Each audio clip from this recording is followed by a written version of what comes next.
Dear student, जो इस week हमने जो टॉपिक पढ़ना है वो है सब फील्ड्स ऑफ पॉलिटिकल साइंस, यानी कि वो कौन कौन से फील्ड हैं, वो कौन कौन से एरियाज़ हैं जिनके साथ पॉलिटिकल साइंस जो है वर्क करता है या पॉलिटिकल साइंस के साथ वो कनेक्टेड है।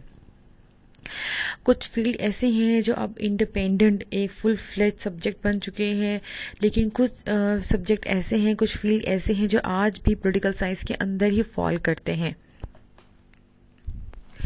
पॉलिटिकल साइंस, जैसे कि हमने लास्ट वीक हमने डिटेल स्टडी किया कि पॉलिटिकल साइंस क्या है। पॉलिटिकल साइंस है basically study of activities of citizen, और हमने अरिस्टोटल का हमने उनकी कोट देखी कि उन्होंने कहा कि man is a social animal, और जब उन्होंने सोशल का मीन कि इंसान जो है वो दूसरों से इंटरेक्ट किए बगैर, दूसरे से दोस्ती किए बगैर या किसी भी दूसरे की हेल्प के बगैर जो है वो नहीं रह सकता। और हमने अरिस्टोटल को ही फादर ऑफ पॉलिटिकल साइंस भी कंसीडर किया, ये कहा जाता है। और जितने भी पॉलिटिकल साइंटिस्ट हैं वो अरिस्टोटल को father of political science consider करते हैं, क्योंकि अरिस्टोटल की एक ग्रेट कंट्रीब्यूशन है toward the development of subject of political science. और अरिस्टोटल ने कहा कि ये एक पॉलिटिकल साइंस जो है वो मास्टर ऑफ ऑल साइंसेज है, और मास्टर ऑफ ऑल साइंस इसलिए कहा क्योंकि ये डील करता है with the human being. Political science का जो मेन सब्जेक्ट है, मेन पर्पस है, मेन पॉइंट है, वो ह्यूमन बीइंग है। वो ह्यूमन से रिलेटेड जितने भी इश्यूज हैं, जितनी भी क्वेश्चंस हैं, जितनी भी स्ट्रगल है, उससे डील करता है। जब हम बात करते हैं कि ह्यूमन से रिलेटेड है तो इट मीन कि उसका historical, political, economic, psychological, sociological तमाम के तमाम एक्सपेक्ट आ जाते हैं। So it's mean political science in detail human being की जितनी भी एस्पेक्ट है उसकी ज़िंदगी के, चाहे वो सोशल है, इकोनॉमिक है, पॉलिटिकल है, उन सब से one by one in detail जो है वो स्टडी करता है। और पॉलिटिकल साइंस जो है वो डिफरेंट सोशल साइंसेस के साथ भी कनेक्टेड है। पॉलिटिकल साइंस इट्सेल्फ एक सोशल साइंस है, क्योंकि ये सोसाइटी और उसके ह्यूमन, उसमें रहने वाले लोगों से जो है इंटरेक्ट करता है, और इंसान को बाकायदा सोशल एनिमल भी कहते हैं। एक स्टूडेंट ने क्वेश्चन किया था कि डिफरेंस क्या है between social and political animal. बेटा, जब हम सोशल की बात करते हैं तो इट मीन के एक मैन का सोशल, एक मैन से मर्द आदमी नहीं, यानी कि ह्यूमन बीइंग में मर्द और औरत दोनों आ जाते हैं कि उसका सोशल एक्सपेक्ट्स क्या है, वो सोसाइटी में कैसे रहते हैं, वो कौन से नॉर्म्स, कल्चरल वैल्यू फॉलो करते हैं, या उनके कौन से ट्रेडिशन है, या कौन से लॉज हैं। जब पॉलिटिकल की बात करते हैं कि पॉलिटिकल एनिमल है, इट्स मीन कि इंसान जो है उसने अपने आप को पॉलिटिकली ऑर्गेनाइज किया, और सबसे पहले जो उसने पॉलिटिकल ऑर्गेनाइजेशन बनाई वो स्टेट थी। यानी कि जब एक इंसान ने सोचा कि एक ऐसी जगह होनी चाहिए, ऐसा इलाका होना चाहिए जिसकी स्पेसिफिक बाउंड्रीज हो, और उस बाउंड्री को कोई वॉयलेट ना कर सके, कोई इसके अंदर मुदाखलत ना कर सके, और उसने स्टेट के लिए जदोजहद की, उसने इलेक्शंस कंडक्ट करवाए, उसने जमहूरियत के लिए एफर्ट किए। तो ये तमाम के तमाम उसके पॉलिटिकल होने का सबूत देते हैं कि मैन जो है वो पॉलिटिकल एनिमल है। इसी तरह पॉलिटिकल साइंस जो है वो इंसानों से, ह्यूमन बीइंग से, उसकी सोसाइटी से डील करती है। जब वो इंसान और जब ह्यूमन बीइंग उसकी सोसाइटी से डील करती है तो इट्स मीन कि उसकी डिफरेंट जो डायमेंशन है उसकी लाइफ के, उससे भी डील करती है।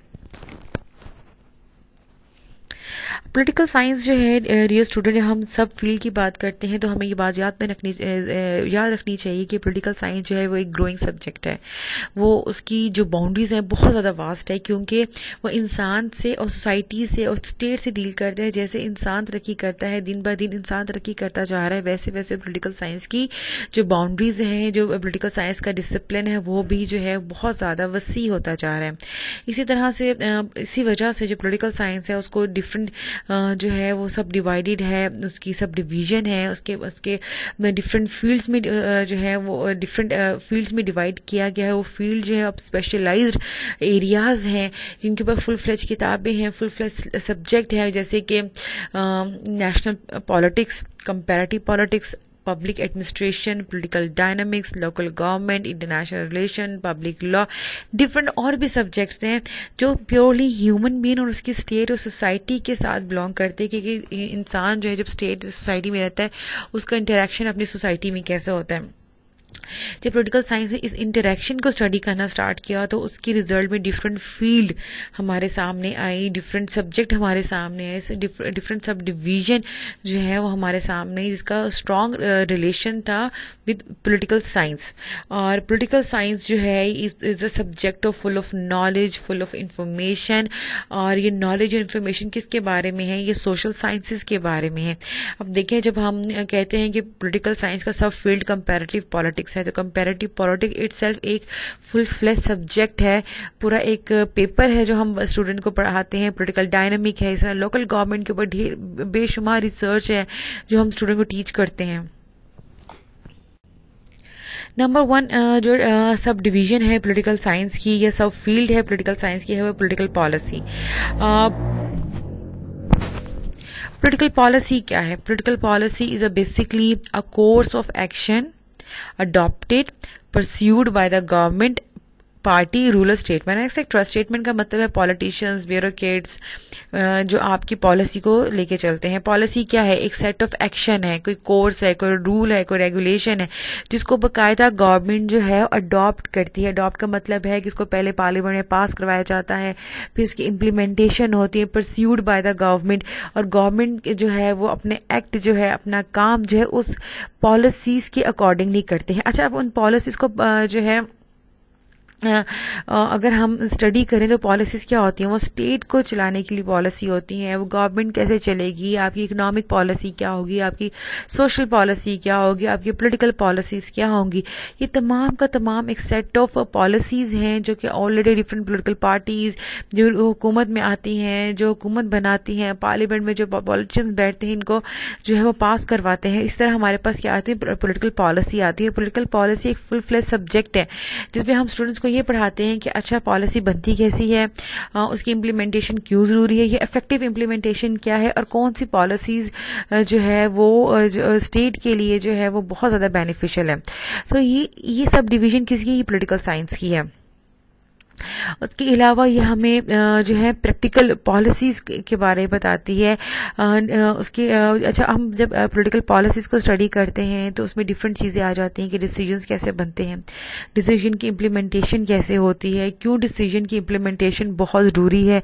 डेफिनेटली अगर कोई लॉ बन जाता है तो वो तब तक वो बेकार है, उसका कोई इस्तेमाल नहीं जब तक उसकी इफेक्टिव इम्प्लीमेंटेशन ना हो। और इफेक्टिव इम्प्लीमेंटेशन के लिए बाकायदा एक प्लान ऑफ एक्शन तैयार किया जाता है, प्रोग्राम तैयार किया जाता है, जिसकी बेस पे जो है फुल फ्लैज जो है पॉलिटिकल पॉलिसी को जो है वो बनाया जाता है। और पॉलिटिकल पॉलिसी की जो सब डिवीज़न है ये प्योरली न्यू सब डिवीज़न है।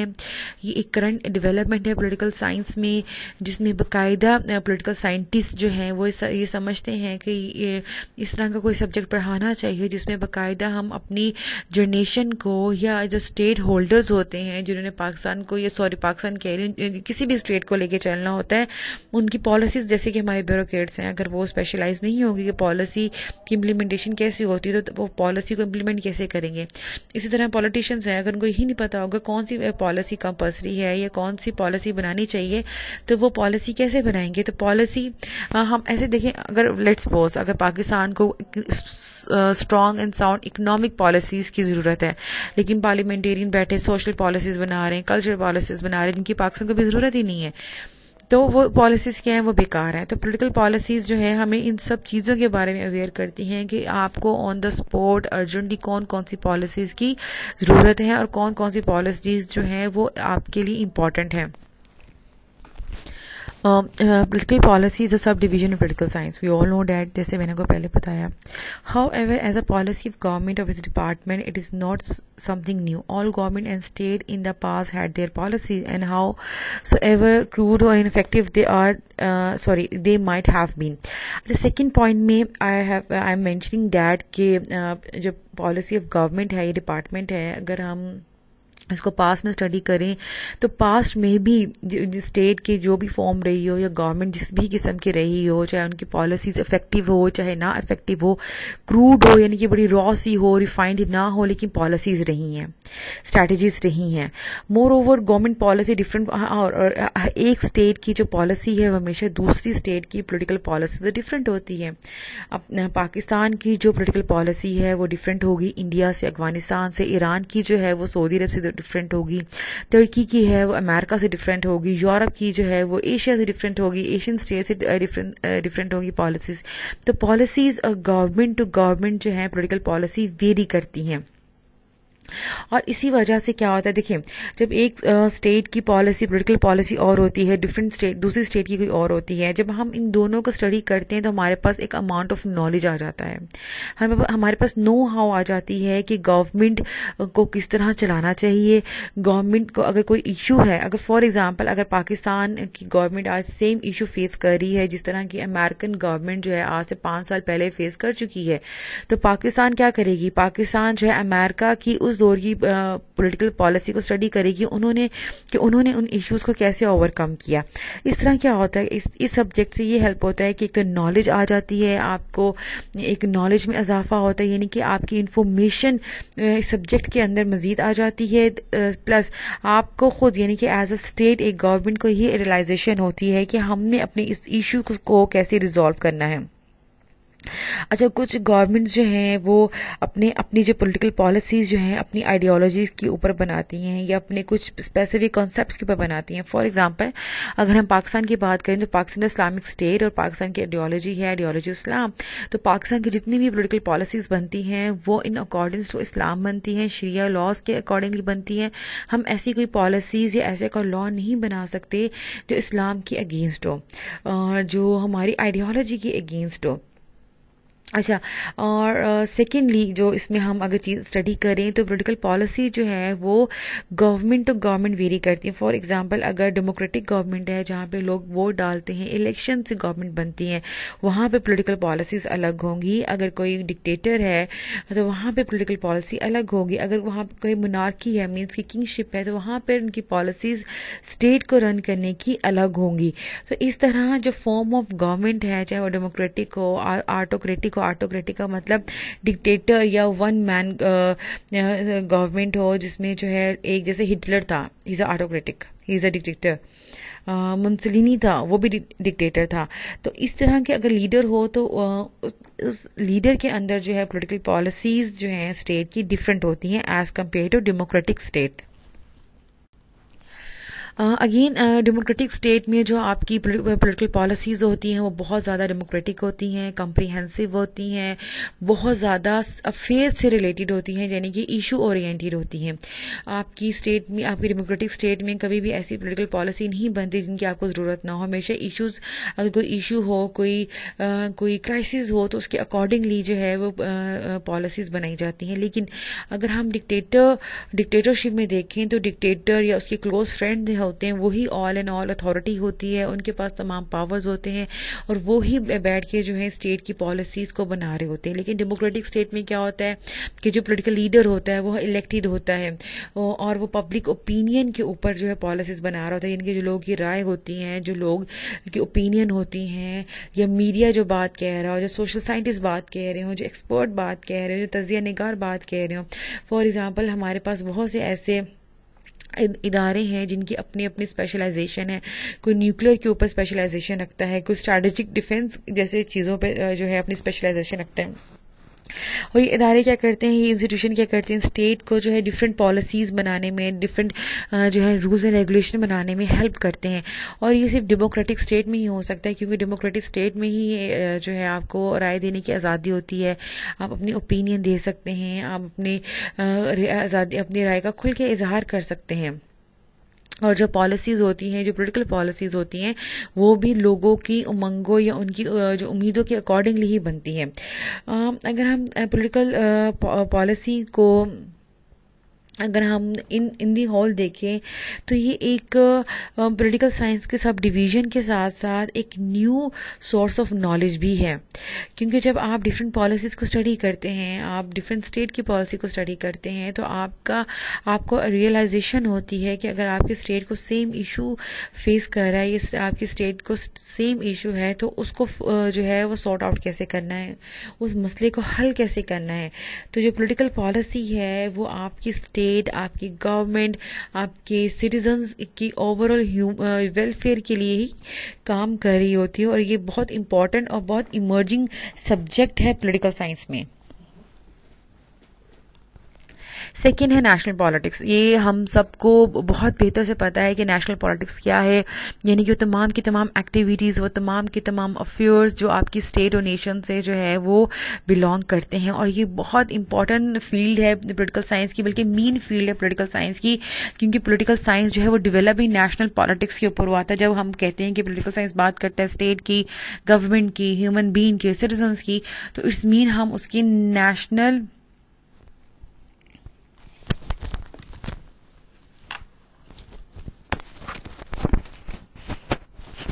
इस मीन हम उसकी नेशनल पॉलिटिक्स के बारे में बात कर रहे हैं। जब हम कहते हैं कि जो पॉलिटिकल साइंस जो है वो मेन सब्जेक्ट है, पॉलिटिकल साइंस में स्टेट, गवर्नमेंट, सिटीजन जो है वो मेन सब्जेक्ट है, और इन्हीं के से रिलेटेड हम जो है बातचीत करते हैं या डाटा कलेक्ट करते हैं।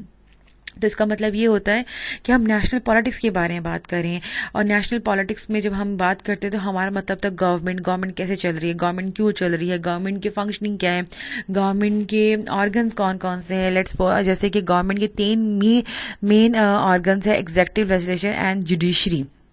लेजिस्लेचर को बेटा पाकिस्तान में पार्लियामेंट कहा जाता है, एग्जीक्यूटिव में आपकी कबीना और पार्लियामेंट्री फॉर्म ऑफ गवर्नमेंट में आपका प्राइम मिनिस्टर आ जाता है, जुडिशरी जो है वो अदलिया। और क्योंकि आप खुद लॉ के स्टूडेंट LLB करें तो आप जो है आप सबको खुद भी जो है वो पता है कि जुडिशरी क्या होती है। अच्छा, अब ये नेशनल पॉलिटिक्स आई कैसे? ये different stages, different development, different revolution के थ्रू जो है हम तक पहुंची। उसमें सबसे पहले आता है बिहेवियर रेवोल्यूशन। बिहेवियर रेवोल्यूशन ये था जिसमें डिफरेंट सोशल साइंटिस्ट ने जो है ह्यूमन बिहेवियर को, गवर्नमेंट के बिहेवियर को, डिफरेंट इंस्टीट्यूशन के बिहेवियर को जो है वो स्टडी करना स्टार्ट किया। यानी बिहेवियर से मतलब क्या है कि उनके एटीट्यूड को, कि फॉर एग्जाम्पल अगर क्राइसिस है तो एक गवर्नमेंट क्राइसिस में कैसे बिहेव करती है, अगर वेलफेयर है तो एक स्टेट वेलफेयर में कैसे बिहेव करती है, या एक इंसान खुशी में कैसे बिहेव करता है, गमी में कैसे करता है, उसका बिहेवियर है। तो पॉलिटिकल साइंटिस्ट ने जब इन चीज़ों को स्टडी करना स्टार्ट किया तो हमारे पास जो है डिफरेंट नॉलेज आने लगी, डिफरेंट डायमेंशंस आने लगी, और इस तरह जो है पॉलिटिकल साइंस में चेंज आने लगा, पॉलिटिकल साइंस डेवलप करने लगा, पॉलिटिकल साइंस ग्रो करने लगा। जब हम नेशनल पॉलिटिक्स की बात करते हैं तो नेशनल पॉलिटिक्स के साथ साथ हमें पता होना चाहिए कि आपकी स्टेट की पॉलिटिक्स को लेके चल रहा होता है आपके पॉलिटिकल लीडर, पॉलिटिकल एलीट, उसके साथ साथ पॉलिटिकल पार्टीज होती हैं, जिसके पास आपकी पब्लिक ओपिनियन होती है, प्रेशर ग्रुप होता है, एडमिनिस्ट्रेटिव सिस्टम होता है। ये तमाम के तमाम लोग कलेक्टिवली जो है वो आपकी स्टेट की नेशनल पॉलिटिक्स को लेके चल रहे होते हैं, स्टेट की वर्किंग को लेके चल रहे होते हैं, स्टेट की नेचर को लेके चल रहे होते हैं, स्टेट की फंक्शनिंग को लेके चल रहे होते हैं। और जो नेशनल पॉलिटिक्स जो सब्जेक्ट है ये आपके role of personalities of ruler and rule which greatly determine the nature of political participation in varying institution sitting of national politics. बेटा ये जो इस स्लाइड का 5th पॉइंट है ये बहुत इंपॉर्टेंट है, क्योंकि जो नेशनल पॉलिटिक्स है वो बाकायदा आपकी पॉलिटिकल लीडर की पर्सनैलिटी को स्टडी कर रहा होता है, रूलर्स की पर्सनैलिटी को स्टडी कर रहा था। बाय पर्सनैलिटी ये नहीं कि वो ग्लासेस लगाते हैं या शलवार कमीज पहनते हैं, कि क्या कपड़े पहनते हैं, ऐसा नहीं है। पर्सनैलिटी का मतलब है उनका बिहेवियर, उनका एटीट्यूड, उनकी थिंकिंग, कि वो अगर फॉर एग्जांपल अगर सेल्फ सेंटर्ड पर्सन है, यानी कि ऐसा शख्स है जिसको सिर्फ अपने आप से मोहब्बत है और जो सिर्फ कहता है कि मैं ही हूँ, तो जाहिर सी बात है वो अदारों में जो है कभी भी इख्तियारात तकसीम नहीं करेगा, वो तमाम इख्तियार अपने पास रखना चाहेगा, वो कभी भी अदारों को जो है वो खुद मुख्तारी नहीं देगा। फ़र्ज़ करें अगर कोई ऐसा शख्स है या ऐसा लीडर है जो सब इदारों को साथ में चला के काम करने का हामिल है, तो वो ऐसी पॉलिसीज़ बनाएगा जिससे तमाम इदारे बाख्तियार होंगे, तमाम इदारे अपने अपने जो है दायरा कार में रहते हुए काम सरअंजाम देंगे। तो ये सब चीज़ें किस में हम स्टडी करते हैं? ये सब चीज़ें हम नेशनल पॉलिटिक्स में स्टडी करते हैं। और अगेन आपका जो पॉलिटिकल साइंस है, आपके नेशनल पॉलिटिक्स, ये एक दूसरे से closely related. Third sub division जो है पॉलिटिकल साइंस का वो है कंपैरेटिव पॉलिटिक्स। अच्छा स्टूडेंट, ये बहुत मज़े का सब्जेक्ट है, बहुत इंटरेस्टिंग है और न्यू सब्जेक्ट है, यानी कि करंट एरा का सब्जेक्ट है। कंपैरेटिव पॉलिटिक्स स्टार्ट कैसे हुई? फॉर एग्जांपल, जब एक इंसान ने फील किया कि मेरा ट्राइब यानी कि मेरा कबीला तो ऐसे अपने वर्किंग करता है या उसकी ये रूल्स एंड रेगुलेशन है, लेकिन दूसरे कबीले की तो ये रूल्स एंड रेगुलेशन नहीं है।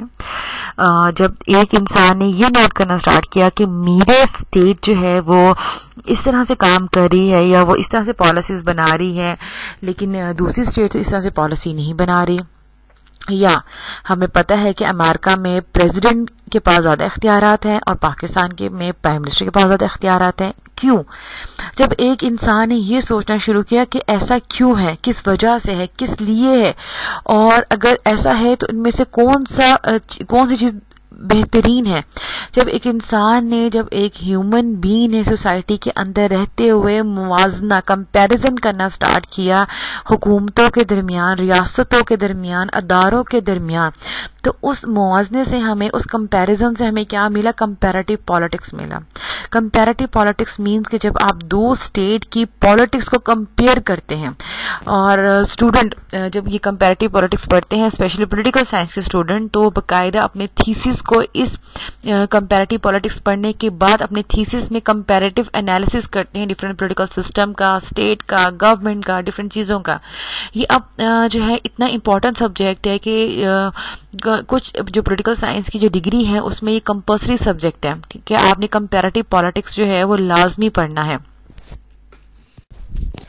अच्छा, कंपैरेटिव पॉलिटिक्स का जो बिगिन है वो हमें एशियन ग्रीक से मिलता है, जब वहाँ पर 158 स्टेट्स थे। अरिस्टोटल ने बकायदे इन 158 स्टेट को इन डीप स्टडी किया, अपने बुक्स में मेंशन किया। फॉर एग्जांपल, अरिस्टोटल ने इन डिटेल बताया कि क्यों 158 स्टेट का जो मेथड ऑफ गवर्निंग है एक दूसरे डिफरेंट है, क्यों मोड ऑफ गवर्नमेंट एक दूसरे डिफरेंट है, क्यों ये एक दूसरे से डिफरेंटली वर्क करती हैं, क्यों एक स्टेट के सिटीजन जो है वो किस तरह से जो है अपनी स्टेट के अफेयर में पार्टिसिपेट करते हैं, जबकि दूसरे स्टेट के सिटीजन जो है किस तरह से जो है अपने स्टेट में पार्टिसिपेट नहीं करते, यानी कि दोनों के दरमियान कंपैरिजन डेवलप किया। और ये कंपैरेटिव पॉलिटिक्स का जो सब्जेक्ट है यहाँ से 2500 ईयर अगो पुराना सब्जेक्ट है, और वो पुराना इसलिए है जब उस वक्त के पॉलिटिकल साइंटिस्ट ने जब कंपैरिजन स्टार्ट किया, जब एनालिसिस स्टार्ट किया, कंपैरेटिवली दोनों को स्टडी करना स्टार्ट किया, डिफरेंट गवर्नमेंट्स को, डिफरेंट स्टेट्स को, डिफरेंट सिटी स्टेट्स को कंपैरिजन करना शुरू किया, तो उसके रिजल्ट में जो है हमारे पास कंपैरेटिव पॉलिटिक्स आई। यहाँ पे ये मेंशन करना भी बहुत ज़रूरी है कि पॉलिटिकल साइंस की जो फाउंडेशन है वो ही कंपैरेटिव पॉलिटिक्स है। यानी कि जब जितने भी उस वक्त के जो फेमस सोशल साइंटिस्ट है या पॉलिटिकल साइंटिस्ट है, लाइक अरिस्टोटल, प्लेटो, सोक्रेटिस, और डिफरेंट जो टाइम टू टाइम आते रहे, जब उन सब ने कंपैरेटिव चीज़ों को स्टडी करना शुरू किया, और उनके माइंड में कंपैरेटिव जो है एवर ऐसे टर्म नहीं थी। उन्होंने सिर्फ क्यों, कैसे, किस वजह से, इन सब सवाल की तलाश में उन्होंने अपनी स्टडी स्टार्ट की, डिफरेंट रिजीम को स्टडी करना शुरू कर दिया, डिफरेंट एम्पायर को स्टडी करना शुरू कर दिया, जो डिफरेंट सल्तनत को स्टडी करना शुरू कर दिया उनकी मेथड ऑफ रूलिंग को, उनकी लॉज को, उनकी पॉलिसी को। जब उन्होंने उनकी चीज़ों को स्टडी किया तो उनके रिजल्ट में एक कंपैरेटिव मेथड आया, और वही कंपैरेटिव मेथड जो है वो पॉलिटिकल साइंस की बुनियाद बना। यानी कि हम ये कह सकते हैं कि पॉलिटिकल साइंस की जो फाउंडेशन है वो कंपैरेटिव पॉलिटिक्स पे या कंपैरेटिव मेथड पे रखी गई है। जब हम ये स्टडी करते हैं कि इंसान क्यों नहीं जंगल में रहा, और क्यों उसने अपने को एक ट्राइब में कन्वर्ट कर दिया, वो ट्राइब से कैसे गांव में रहा, वो क्यों जो है ना उसने गांव बनाया, क्यों उसे शहर आबाद किया, उसे शहर के बाद क्यों उसे रियासत आबाद की। जब हम क्यों का वर्ड यूज़ करते हैं, वाई का वर्ड यूज़ करते हैं, वहीं से जो है कंपैरिजन स्टार्ट हो जाता है। अच्छा, बहुत से जो पॉलिटिकल साइंटिस्ट हैं वो कंपैरेटिव पॉलिटिक्स को कंपैरेटिव गवर्नमेंट भी कहते हैं, क्योंकि इसमें हम गवर्नमेंट को स्टडी करते हैं।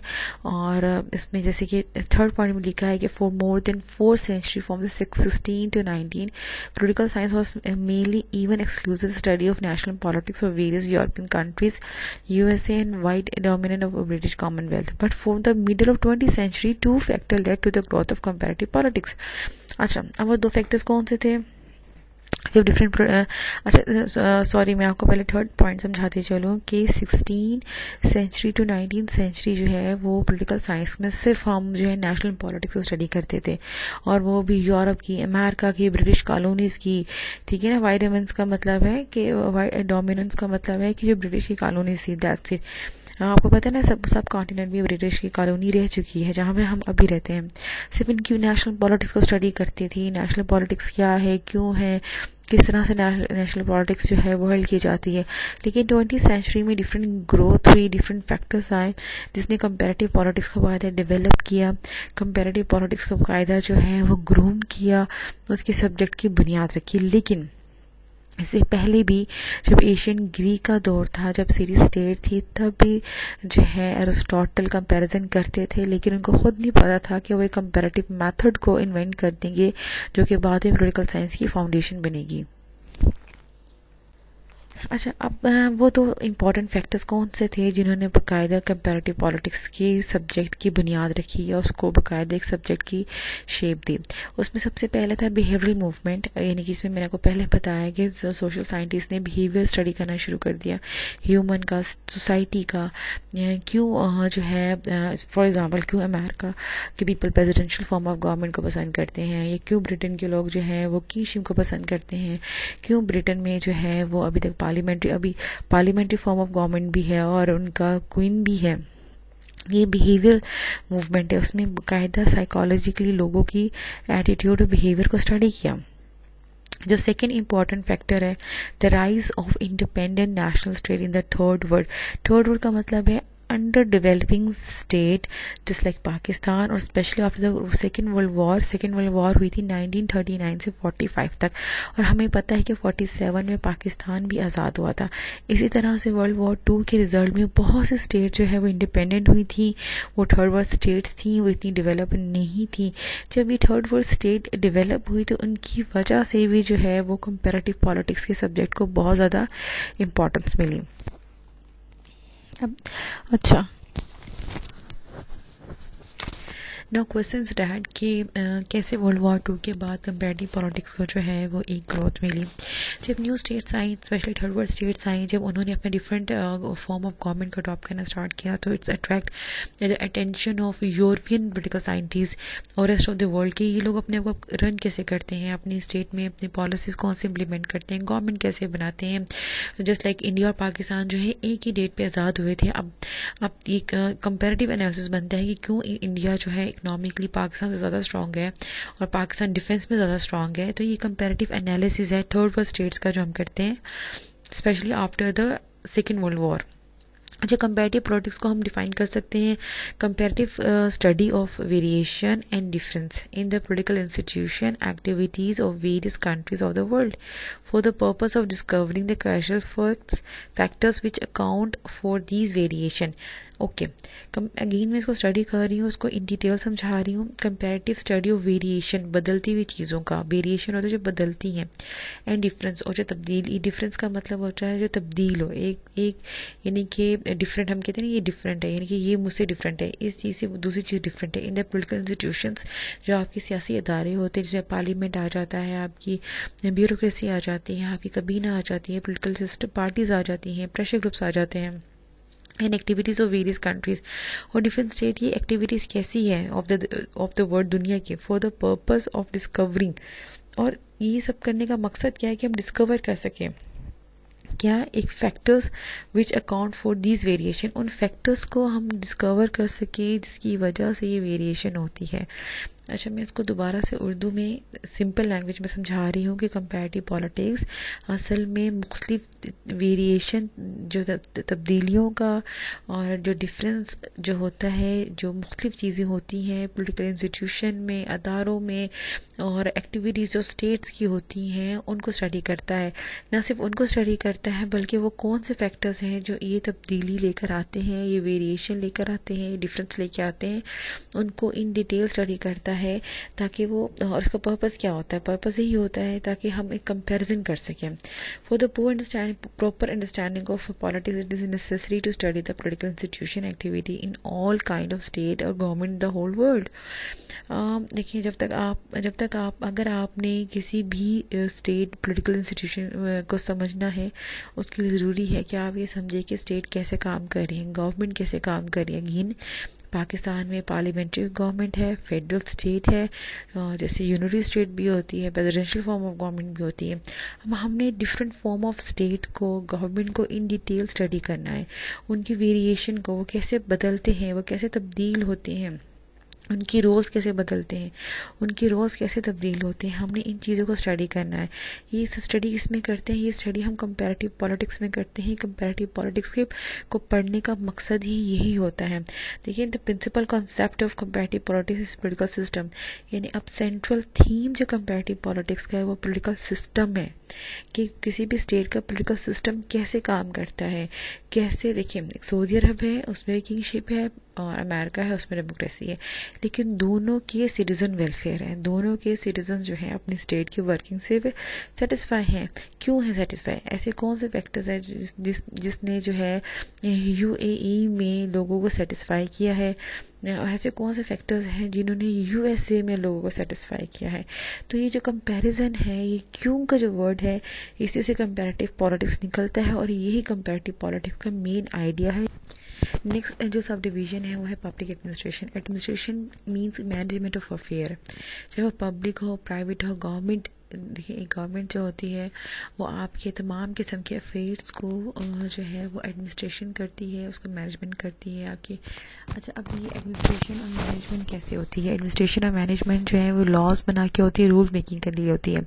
अब पब्लिक एडमिनिस्ट्रेशन जो है अच्छा, एडमिनिस्ट्रेशन ओवरऑल किसी भी स्टेट की दो तरह की होती है, एक होती है पब्लिक एडमिनिस्ट्रेशन, एक होती है प्राइवेट एडमिनिस्ट्रेशन, और जिसको हम जो है वो बिजनेस एडमिनिस्ट्रेशन भी कह सकते हैं।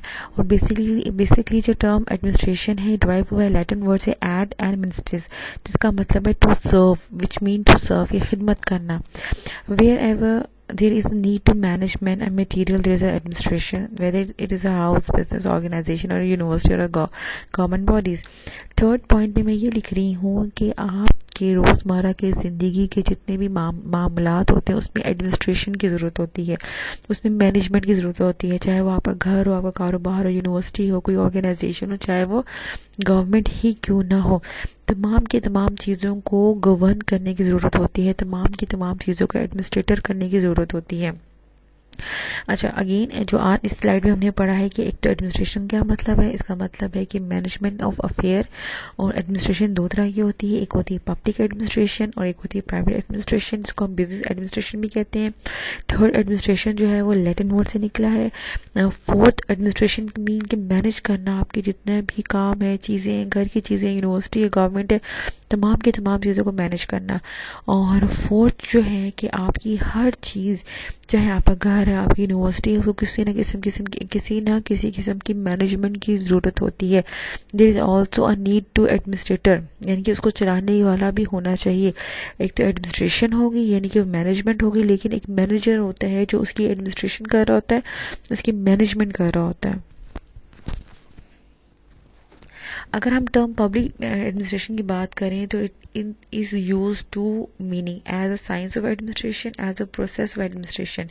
अच्छा, पब्लिक एडमिनिस्ट्रेशन को अगर हम इसको वर्ड को यूज़ करें तो उसके दो मतलब है। Number one, science of administration. Science का मतलब है एक प्रॉपर वे, एक टेक्निक, या आपने किसी भी चीज़ को मैनेज कैसे करना है।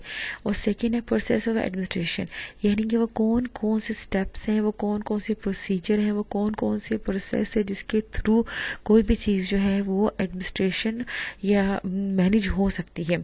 अगर हम पॉलिटिकल साइंस के जैसे कि हम स्टूडेंट हैं, we understood it is in the first sense, तो हमने जो पढ़ना है उसकी फर्स्ट सेंस में पढ़ना है, but the common man understand in is second sense. अगर हम किसी आम बंदे से पूछेंगे पब्लिक एडमिनिस्ट्रेशन क्या है, वो कहेगा जी किसी भी काम को होने को हम एडमिनिस्ट्रेशन कहते हैं। लेकिन जो पॉलिटिकल साइंस का स्टूडेंट है वो उसको क्या समझेगा, वो उसको कहेगा नहीं, पब्लिक एडमिनिस्ट्रेशन का मतलब है साइंस ऑफ एडमिनिस्ट्रेशन, यानी कि एक पूरी टेक्निक है, एक पूरा मेथड है, एक पूरी साइंस है जिसके थ्रू आप पब्लिक एडमिनिस्ट्रेशन कहते हैं। ये डिफरेंस है एक आम इंसान की सोच में जो पब्लिक एडमिनिस्ट्रेशन को लेता है और एक पॉलिटिकल साइंस के स्टूडेंट में। अगेन मैं समझा रही हूँ, जो पॉलिटिकल साइंस का स्टूडेंट है वो पब्लिक एडमिनिस्ट्रेशन को कहेगा कि एक साइंस ऑफ एडमिनिस्ट्रेशन है, यानी कि इसकी पूरी स्ट्रैटेजी है, टेक्निक है, प्लान है कि हमने पब्लिक एडमिनिस्ट्रेशन कहना कैसे है।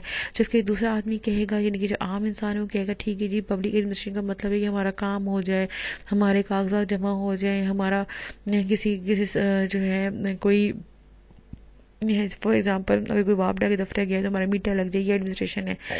लेकिन पॉलिटिकल साइंस के स्टूडेंट को पता है कि पब्लिक एडमिनिस्ट्रेशन जो है प्रॉपर एक साइंस है, प्रॉपर एक टेक्निक है। आगे इसकी डिफरेंट डेफिनेशंस हैं, जैसे कि वाल्डो कहते हैं कि the art and science of management, ठीक है, as apply to the affair of state, यानी कि किसी भी स्टेट की अफेयर को चलाने के लिए जो आर्ट है और साइंस है वो पब्लिक एडमिनिस्ट्रेशन है। एल.डी. वाइट कहते हैं कि public administration consist of all those operation having for the purpose the fulfilment और इन्फोर्समेंट ऑफ पब्लिक पॉलिसी। कहते हैं वाइट जो है एल.डी. वाइट कहते हैं कि पब्लिक एडमिनिस्ट्रेशन उन तमाम के तमाम ऑपरेशंस का मतलब है set of rules and regulation, ये स्टेप्स जिसके तहत जिसका मकसद क्या हो कि आप पब्लिक पॉलिसी को इन्फोर्स कर सकें, उसको लागू कर सकें, उसकी इम्प्लीमेंटेशन करवा सकें। GM कहते हैं it would seem that administration consist of getting the work of government done by coordinating the effort of people so that they can work together to accomplish their task, their set task. अच्छा, अब जो GM जो है वो बड़ी ही एक precise एक अच्छी डेफिनेशन पब्लिक एडमिनिस्ट्रेशन के दे रही हैं, और वो ये है कि ऐसी एडमिनिस्ट्रेशन करना जिसका मकसद क्या हो कि गवर्नमेंट अपना काम करे, और काम कैसे करे, by done coordinating effort of the people, यानी कि गवर्नमेंट अपने काम को लोगों की एफर्ट के साथ मिलाए, यानी कि गवर्नमेंट जो है लोगों के साथ मिल के काम करें ताकि उनके जो सेट गोल हैं, उनका जो सेट काम है उसको पूरा कर सके, यानी कि coordination between the government and the people. हम दूसरे वर्ड्स में कह सकते हैं कि public administration is a government in action. जो गवर्नमेंट इन एक्शन होती है, प्रैक्टिकली कुछ कर रही होती है, प्रैक्टिकली कुछ काम कर रही होती है, अपनी गवर्नमेंट को चला रही होती है, रूल्स एंड रेगुलेशन बना रही होती है, वो पब्लिक एडमिनिस्ट्रेशन है। We may define and it is a art, ये एक आर्ट है, एक and science of non political machinery of the government, यानी कि नॉन पोलिटिकल मशीनरी। देखिए पब्लिक एडमिनिस्ट्रेशन में मोस्टली ब्यूरोक्रेट्स आते हैं, वो इलेक्टेड नहीं होते, वह नॉन पोलिटिकल होते हैं, यानी कि वो हमारे वोट से नहीं आए होते, और लेकिन उनका काम क्या होता है, वो गवर्नमेंट को चलाते हैं, वो पॉलिसीज़ ऐसी बनाते हैं जो मुल्क के लिए बड़े फ़ायदेमंद होती हैं, वो बाकायदा पॉलिसी को एग्जीक्यूट भी करवाते हैं, उनकी इम्प्लीमेंटेशन भी कराते हैं, उनको लागू भी करवाते हैं, ताकि क्या हो सके, for the welfare of the people according to the law adopted by the state, ताकि लोगों की फलाह हो सके, उनकी वेलफेयर हो सके, कानून के मुताबिक जो स्टेट ने अपनाए हैं कानून, उनके मुताबिक लोगों के लिए फलाह का काम कर सके। तो पब्लिक एडमिनिस्ट्रेशन में आपके कौन आते हैं, ब्यूरोक्रेट्स आते हैं, नॉन पोलिटिकल मशीनरी आती है जो इलेक्टेड नहीं होते, लेकिन ये एक्सपर्ट होते हैं, किसी भी एक्सपर्ट होते हैं स्टेट और गवर्नमेंट के मैनेजमेंट के लिए, स्टेट और गवर्नमेंट के अफेयर्स को चलाने के लिए। अगर हम हिस्ट्री ऑफ पब्लिक एडमिनिस्ट्रेशन की बात करें तो वो इतनी ही पुरानी जितनी गवर्नमेंट, और जब से गवर्नमेंट स्टार्ट है तब से ही उसके एडमिनिस्ट्रेशन का जो कॉन्सेप्ट है वो भी एग्जिस्ट करता है। डेफिनेटली जब गवर्नमेंट होती है तो उसकी कोई एडमिनिस्ट्रेशन तो होती है, उसको किसी ना किसी तरीके से चलाना तो होता है, उसकी कोई सेट रूल्स एंड रेगुलेशन तो होते हैं। अगर हम एशियन टाइम की बात करें तो गवर्नमेंट जब सिंपल थी तो एडमिनिस्ट्रेशन भी बहुत सिंपल थी, लेकिन जैसे जैसे स्टेट डेवलप होती गई, गवर्नमेंट डेवलप होती गई, गवर्नमेंट का सिस्टम कॉम्प्लेक्स होता गया, वैसे वैसे जो है एडमिनिस्ट्रेशन भी कॉम्प्लेक्स होती गई। अगर हम मुगल एम्पायर की बात करें तो वहाँ पे सिंपल एडमिनिस्ट्रेशन थी, जुडिशरी का निज़ाम बहुत सिंपल था, लेकिन अगर आप 4th पॉइंट पढ़ें तो इन Mughal empire to take the case of simple administration. Through the judicial system was differentiated from the administrative system, but the army was not separated from the police and civil administration. Means यहाँ कहने का मकसद ये है कि Mughal empire में जो administration थी, पब्लिक एडमिनिस्ट्रेशन थी, उसमें जुडिशरी जो थी वो अलग ब्रांच थी, उसका कॉन्सेप्ट अलग था, उसकी वर्किंग अलग थी, वो पब्लिक एडमिनिस्ट्रेशन में नहीं आती थी। लेकिन जो पुलिस और सिविल एडमिनिस्ट्रेशन थी वो पब्लिक एडमिनिस्ट्रेशन के अंदर ही आती थी। लेकिन जो आर्मी थी वो अलग नहीं थी, वो पब्लिक एडमिनिस्ट्रेशन का हिस्सा ही थी। उसको डायरेक्ट जो मुगल एम्पायर वो खुद, यानी कि जो मुगल रूलर होता था वह खुद देखता था। लेकिन जुडिशरी थी वो एक इंडिपेंडेंट ऑर्गेनाइजेशन थी, इंस्टीट्यूशन था, वो पब्लिक एडमिनिस्ट्रेशन में नहीं आती थी। इस तरह जो मुगल एडमिनिस्ट्रेटर थे वो उनका बाकायदा एक नाम था और उनको बाकायदा मनसबदार कहा जाता था, और वही एडमिनिस्ट्रेटर होते थे, वही पुलिस ऑफिसर्स में, यानी कि पुलिस मिलिट्री में भी वही इनरोल्ड होते थे या मिलिट्री के वही मेंबर होते थे। लेकिन इन मॉडर्न टाइम की बात करें तो पब्लिक एडमिनिस्ट्रेशन जो है एक वास्ट, कॉम्प्लेक्स और रिस्पॉन्सिबल ऑर्गेनाइजेशन बन गई है।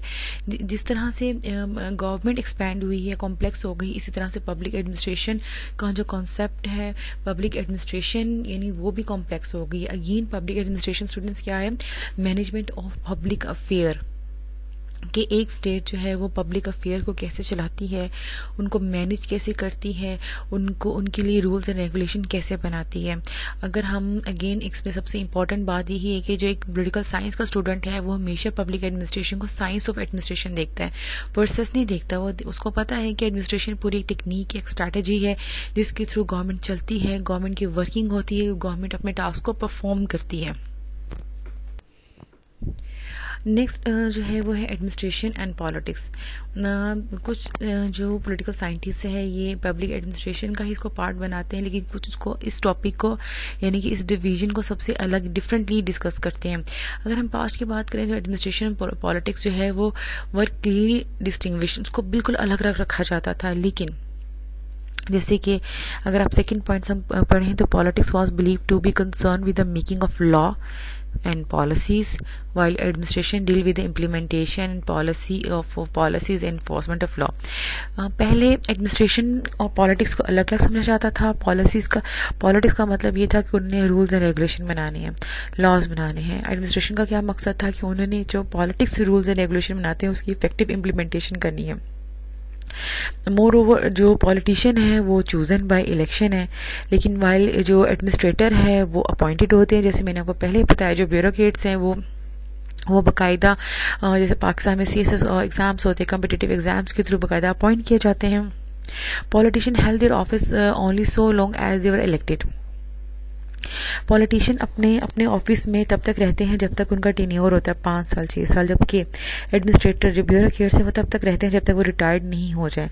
लेकिन इन मॉडर्न टाइम जो है इसमें ज़्यादा फ़र्क नहीं किया जा सकता और इसमें फ़र्क करना भी मुश्किल होता है। फॉर एग्ज़ाम्पल ये स्टूडेंट आप लोगों ने इस चीज़ को समझना है कि एक पार्लियामेंट होती है, एक एग्जेक्टिव होती है। एग्जेक्टिव जो है वो कैबिनेट, उसमें कैबिनेट आता है पाकिस्तान में, और प्राइम मिनिस्टर और कैबिनेट प्लस एग्जेक्टिव होता है। अब जो ब्यूरोक्रेट होते हैं, जो ब्यूरोक्रेसी होती है, जो पब्लिक एडमिनिस्ट्रेशन होती है, उनको हेड कौन करती है? उनको हेड फेडरल कैबिनेट करती है। जैसे मिनिस्ट्री ऑफ एजुकेशन है, मिनिस्ट्री ऑफ फॉरेन अफेयर्स है, मिनिस्ट्री ऑफ हेल्थ है, ministry of science and technology है। तो इनके अंडर जो है वो पब्लिक एडमिनिस्ट्रेटर्स आते हैं, एडमिनिस्ट्रेशन आती है। तो इसलिए अब इन दोनों ब्रांचेस को यानी कि पॉलिटिक्स को, एडमिनिस्ट्रेशन को जो है वो अलग करना इतना जो है पॉसिबल नहीं रहा। दोनों ही इंटरकनेक्टेड है, दोनों ही मिलके काम करते हैं, दोनों ही मिलके एक कंट्री को चलाते हैं, दोनों ही मिलके लॉस भी बनाते हैं, लॉस की इम्प्लीमेंटेशन भी करते हैं, दोनों ही से मिलके जो है वो एक स्टेट जो है वो रन करती है। तो पॉलिटिकल साइंस जो है इन डिटेल इसको स्टडी करता है, क्योंकि पॉलिटिकल साइंस को पता है कि पब्लिक एडमिनिस्ट्रेशन और पॉलिटिक्स ये दोनों ही बहुत ज़रूरी है किसी भी स्टेट की वर्किंग के लिए, किसी भी स्टेट को चलाने के लिए। जैसे ग्रेट ब्रिटेन है, वहाँ पर बहुत से फंक्शंस जो गवर्नमेंट के हैं, जैसे डेलीगेशन है, लेजिस्लेशन है, फॉर्मुलेशन ऑफ पॉलिसी है, ये एग्जीक्यूटिव ये एडमिनिस्ट्रेशन भी करती हैं। अब डियर स्टूडेंट, आप में से बहुत से स्टूडेंट सोच रहे होंगे कि लेजिस्लेशन क्या होती है, डेलीगेट्स क्या होते हैं। ये अब नेक्स्ट हम जब गवर्नमेंट पढ़ेंगे तो उसमें इन डिटेल हम इस कॉन्सेप्ट को स्टडी भी करेंगे। नेक्स्ट सब डिवीजन है वो है पॉलिटिकल डायनामिक्स। डायनामिक्स का मतलब है जो चीज़ बदलती रहती है या ऐसी फोर्स जो आपकी सियासत को बदल दें, जो आपकी सियासत को मुतहरिक रखते हैं, आपकी सियासत को हर वक्त हरकत में रखते हैं, आपकी सियासत को हर वक्त उसमें हलचल रखते हैं। जैसे कि पब्लिक ओपिनियन है, पॉलिटिकल पार्टीज है, प्रेशर ग्रुप है, वोटिंग बिहेवियर ऑफ पीपल है। अच्छा, वोटिंग बिहेवियर ऑफ पीपल का मतलब ये होता है कि लोग किस बिहेवियर पर किस तरह जो है वोट कास्ट करते हैं, वो कौन कौन से एटीट्यूड्स हैं, वो कौन कौन सी वैल्यूज हैं, या कौन कौन सी प्योरिटीज है जिसके बेस पे लोग जो है वोट कास्ट करते हैं। क्या लोग मजहब के बेस पे वोट कास्ट करते हैं, क्या लोग जो है नेशनल इश्यूज के बेस पे वोट कास्ट करते हैं, या अपनी किसी खास जो है एथनिसिटी, यानी कि वो समझते हैं कि ये मेरी कास्ट का है तो इसलिए मुझे वोट देना चाहिए, इस बिहेवियर पे वोट कास्ट करते हैं। अब public opinion, political parties, pressure group, ये वो है जो हर वक्त आपकी सियासत को जो है ना हरकत में रखते हैं। आपकी ओपिनियन जो है, पब्लिक ओपिनियन की राय आमा जो है वो हुकूमत को असरअंदाज होती है। अगर आवाम सड़कों पे आ जाए, प्रोटेस्ट करे और कि हमें ये कानून नामंजूर है, तो हुकूमत को वो कानून बदलना पड़ता है। इसी तरह पॉलिटिकल पार्टीज अगर धरने में बैठ जाए, फिर हुकूमत को कुछ ना कुछ जो उनकी बातें माननी पड़ती हैं। अच्छा, पॉलिटिकल डायनेमिक्स भी जो है ब्रांच है पॉलिटिकल साइंस की, इसको भी एज अ अलग सेपरेट सब्जेक्ट भी पढ़ाया जाता है। फुल फ्लेज पॉलिटिकल साइंस की डिग्री को फुलफिल करने के लिए ये सब्जेक्ट भी पढ़ाया जाता है। और ये सिंपल डील करता है कि गवर्नमेंट क्या होती है, गवर्नमेंट का स्ट्रक्चर और इंस्टीट्यूशन, लेकिन फिर उसके बाद क्या स्टडी करता है कि वो कौन कौन से एलिमेंट्स हैं, वो कौन कौन सी चीज़ें हैं जो गवर्नमेंट के स्ट्रक्चर को, गवर्नमेंट के इंस्टीट्यूशन को असरअंदाज होते हैं। लेकिन अगर इलेक्शन हो जाए और सिर्फ इलेक्शन हो जाए और एक पार्टी आ जाए हुकूमत बना ले, अगर उसमें पब्लिक ओपिनियन नहीं होगी, दूसरी पॉलिटिकल पार्टीज नहीं होंगी, प्रेशर ग्रुप, यानी कि जो जैसे एक प्रेशर ग्रुप होते हैं, जो यूनियंस होती हैं, जो ट्रेड यूनियंस होती हैं, कॉमर्स यूनियंस होती हैं, लेबर यूनियन होती हैं, जो बार बार गवर्नमेंट को प्रेशराइज करती हैं कि ऐसे कानून बनाए जाए या ऐसे बिल बनाए जाए या बजट में उनको ज़्यादा पैसा दिया जाए। तो ये वो चीज़ें हैं जो आपकी हुकूमत को बाकायदा प्रेशराइज रखती हैं, ये बाकायदा हरकत में रखती हैं। अगर ये चीज़ें ना हो तो कोई भी हुकूमत जो है ना, कोई बंदा उसको क्रिटिसाइज नहीं कर पाएगा, हुकूमत को पता ही नहीं चलेगा कि उनकी कारकर्दगी कैसी है, क्या वो सही काम भी करें कि नहीं करें। तो ये चीज़ें आपकी पॉलिटिकल सिस्टम को हर वक्त जो है हरकत में रखती हैं, हर वक्त एनर्जेटिक रखती हैं। तो पॉलिटिकल डायनामिक्स उन तमाम ताकतों को, उन तमाम फोर्स को स्टडी करता है कि वो कौन कौन सी फोर्स हैं जो आपकी गवर्नमेंट को बाकायदा असरअंदाज करती हैं। अगर हम तो इन शॉर्ट के हम कंपैरेटिव पॉलिटिक्स में वो तमाम फोर्सेस स्टडी करते हैं, चाहे वो सोशल, इकोनॉमिक, मोरल, साइकोलॉजिकल हो, आइडियोलॉजिकल हो। ये तमाम के तमाम फोर्सेस जो है कंपैरेटिव पॉलिटिकल आइडियोलॉजी में स्टडी करते हैं, इसका पार्ट है। ओके, अब ये क्या फोर्सेस करती हैं, ये सोर्स ऑफ एनर्जी है ताकि पॉलिटिक्स को इन एक्शन रख सकें, और ये पॉलिटिकल सिस्टम में एक फ्यूल का काम करती है। जैसे आप गाड़ी में फ्यूल डलवाते हैं और गाड़ी जो है वो एक स्मूथ जो है उसकी वर्किंग हो जाती है, फंक्शनिंग हो जाती है। सिमिलरली अगर ये फोर्सेस ना हो, अगर ये डायनामिक्स ना हो, तो आपके पॉलिटिकल सिस्टम डल हो जाए, बोर हो जाए, वो एक्यूरेटली काम ही ना करें। अगर हम गवर्नमेंट को क्रिटिसाइज ही नहीं करेंगे, हम गवर्नमेंट को ये नहीं बताएंगे कि उन्होंने काम कैसे करना है या उनकी रिस्पॉन्सिबिलिटीज क्या है, या उनको क्रिटिसाइज नहीं करेंगे, या पब्लिक ओपिनियन नहीं होगी, या प्रेशर ग्रुप नहीं होगा, तो गवर्नमेंट काम कैसे करेगी। तो ये जितनी भी फोर्सेस हैं, ये इकोनॉमिकली, सोशली, मॉरली, आइडियोलॉजिकली एक प्रेशर क्रिएट करती हैं ऑन द गवर्नमेंट, एक पॉलिटिकल सिस्टम पे, ताकि वो काम कर सकें accurately up to the mark. तो subject matter of political ideology are the history, organisation, technique of political parties, कि पॉलिटिकल पार्टीज कैसे ऑर्गेनाइज होती हैं, कैसे अपने ओपिनियन जो है जो स्टेट तक पहुंचाती हैं, गवर्नमेंट तक पहुंचाती हैं। Lobbying by the pressure group, देखिए डिफरेंट ग्रुप्स होते हैं, प्रेशर ग्रुप में डिफरेंट ग्रुप्स आ जाते हैं। जैसे आपके मैंने पहले ही बताया था ट्रेड यूनियंस होते हैं, या आपके जो है वो लेबर यूनियन है, यंग डॉक्टर्स जो है, ये तमाम के तमाम क्या करते हैं, ये चाहते हैं कि इनको ज़्यादा से ज़्यादा इनको बजट दिया जाए, इनकी वेज ज़्यादा किए जाए, इनकी तनख्वाहें बढ़ाई जाए। तो किसी ना किसी तरीके से गवर्नमेंट पे ये गवर्नमेंट को प्रेशराइज करके रखती हैं। इनका जो रोल है, इनके नेचर है, प्रोपेगेंडा क्या होता है जब मीडिया करता है, आपके इलेक्ट्रॉनिक मीडिया है, सोशल मीडिया है, एक न्यूज़ को बहुत ज़्यादा बढ़ा चढ़ा के बताएगा, इसे भी गवर्नमेंट एनवायरनमेंट बहुत ज़्यादा इफेक्ट होती है। आपको वोटिंग बिहेवियर से मैंने पहले बताया कि आप अगर नेशनल इश्यूज़ के ऊपर वोट डालते हैं या आप अपनी जो है प्योरिटी लैंग्वेज रखते हैं कि हमारी ज़ुबान एक है, या पंजाबी है या सिंधी है, बलोची हैं, आपकी डिफरेंट प्योरिटी हो सकती है वोट कास्ट करते हुए। तमाम की तमाम चीज़ें जो हैं वो आपकी सियासत पे असरअंदाज होती हैं, आपकी पॉलिटिकल सिस्टम पे असरअंदाज होती हैं। तो ये तमाम चीज़ें हम किस में स्टडी करते हैं? पॉलिटिकल डायनामिक्स में स्टडी करते हैं, और ये बहुत इंपॉर्टेंट सब डिवीज़न है पॉलिटिकल साइंस की।